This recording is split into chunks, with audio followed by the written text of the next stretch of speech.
one last thing, do double check that your cell phones are on silent, and Siri's not gonna talk back at you. All right, good morning, everybody. My name is Sydnee and today I'm going to be presenting on creativity in advertisement. All right, so on our first day of class, my definition of creativity was the full and complete expression of individual thoughts and ideas through various mediums. And since I'll be talking about advertising, I'll define that as well. Advertising is the act or practice of calling public attention to one's product, service, or need, especially by paid announcement in newspapers, magazines, radio, television, billboards, etc. So, keeping those definitions in mind, let's go back a little bit into history. So, advertising goes as far back as the colonial days. As you can see, these advertisements don't have digital imagery.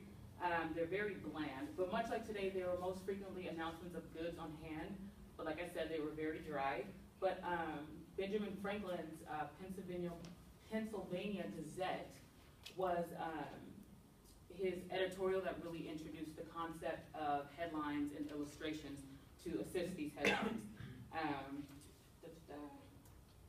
As you can see, these advertisements don't have digital imagery because they don't have the resources that we have now.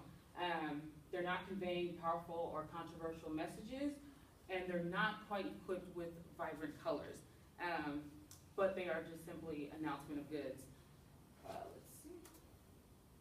All right, so as advertising started to modernize, more and more things were put into place to build effective advertisements, and advertising agencies came about. The internal structure of an advertising agency goes as such. You have your creative team that is like the nucleus of the advertising agency, and it is made up of a writer, an art director, an account planner, and an account manager. And for those who don't know, the word account in advertising refers to the client they are working on the project for. So a couple more terms. We have strategy. So this team comes together, and after they've done some research on the company and the brand they are putting out, they begin to build a strategy. And the strategy is the official statement of goals for the campaign. It's the what and the who, what they want to communicate and who they want to communicate it to. After the strategy is set, it then moves on to a brainstorming process, and they called it concepting. This is when the team discusses the how, like how they're going to communicate the message to their intended audience. This is mostly where the magic happens and when most of the creativity is utilized because they're throwing around ideas. And so when they pick their best ideas, the art director will then come in and draw up storyboards or images to present to the client. And then the account planner will come in and to attempt to keep the team focused by giving information on how these consumers are using the products, what the competition's advertising looks like, and like, so on and so forth. And then the account manager coordinates and oversees all of this work. Once the client agrees to the proposal, the creative process moves into full production and then is taken to the consumer stage before it is officially released. All right, a big thing in advertisement is background elements. These are the things that pack the most punch, especially when it comes to print advertisements. It usually consists of pleasant music, attractive colors, memorable humor, sometimes crude humor, and strong messages. So, for instance, this one is an advertisement used by Pepsi in 2005 to promote their Pepsi Lime. As you can see, it's clearly a prime example of crude advertising. Personally, I'm not sure if the image of a lime urinating into a glass of Pepsi would get my attention and would draw me to buy Pepsi, but to each their own. The one at the top right-hand corner, that one was for an LGBT traveling agency called Queer Traveling, and the title of it was See the Other Side of America. I think that's pretty much self-explanatory. So you can see that one. And then the bottom one is for Listerine. It's kind of ironic humor that the EMTs are the one using the oxygen masks and stuff when he opens his mouth. It's kind of gross. And then this one, Duracell batteries. The other one, nail biters. And then the last one is a pretty powerful message about throwing plastic bags into the ocean, like that's what happens to the animals when the plastic is circulating around there. All right, so creativity is a mission of the entire advertising agency. However, even though they spend a great deal like coming up with these advertisements, most of them aren't used to sell the product. Most of the time it's just a competition between advertisement agencies to win most creative advertisement. And that's what you call wasteful advertising. All right, so switching gears, another concept or another element of advertising is logos. A logo is a graphic representation or symbol of a company name, trademark, abbreviation, and oftentimes a uniquely ready-made design for ready recognition. And so why are these logos important? They are important because they're the most powerful symbol of a company's brand. They're universal, so no matter what language the company's name is in, the logo remains the same. And they're memorable to a point where they can be easily identified even when the company's name is not present. So for this next slide, I'm going to time it like 2 minutes. I want to see if you guys can guess the company names of all of these logos.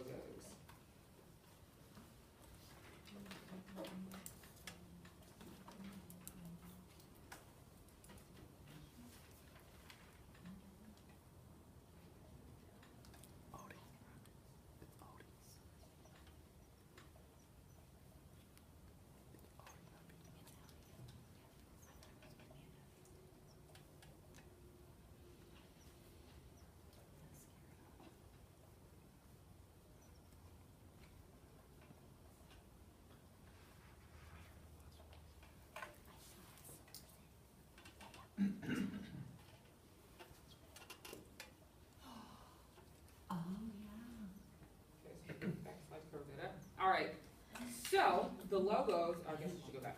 The logos, starting left to right, you have Arby's, Dunkin' Donuts, Domino's Pizza, Taco Bell, Wendy's, Target, Mitsubishi, Audi, Twitter, Shell Gas, Baskin Robbins, and Walmart. Did anyone get those all correct? Whew. Okay, so I just have a question for you guys. How did you guys know these symbols belong to these companies? What about them made it memorable? Yes. I've seen them before thousands of times. Yeah. And so what makes them recognizable when you see it other than you've seen it a lot of times? Like, is it like a color? Is it like unique to their name? It's unique to their name, I guess. Yeah. Anyone else? In there is their brand, right? You know that hat is a symbol of Arby's. Right, right. That's their mobile brand, that Star, Right. Walmart. The Wendy's just reminds me of the redhead girl all the time. Yeah. The commercial. Yeah, and see, like I said, that's the importance of having a logo. So even if the name isn't under there, you still recognize what company it is just by the symbol. All right, so now on to another very important aspect of advertising that some people may or may not be consciously aware of all the time, and that is the music. Music is defined by the Merriam-Webster dictionary as the art of arranging sound to produce a continuous, unified, and evocative composition as through melody, harmonium, rhythm, and timbre. Almost all radio and television advertisements have background music in their ads. Whether it be a remake of an original song or a short jingle, they use these sounds to create a link between the product and the service and the song. So I'm going to play a quick little jingle and see if you guys can recognize what company this is.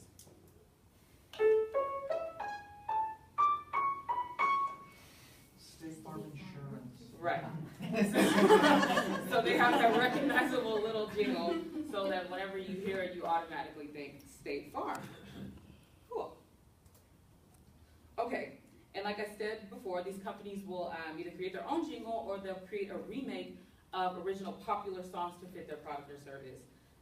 It has even more so proved that the connection between the song and the product tends to carry a lot more memory. So I'm going to play the original song to see if anyone can recognize what recent commercial it has been remixed and used on.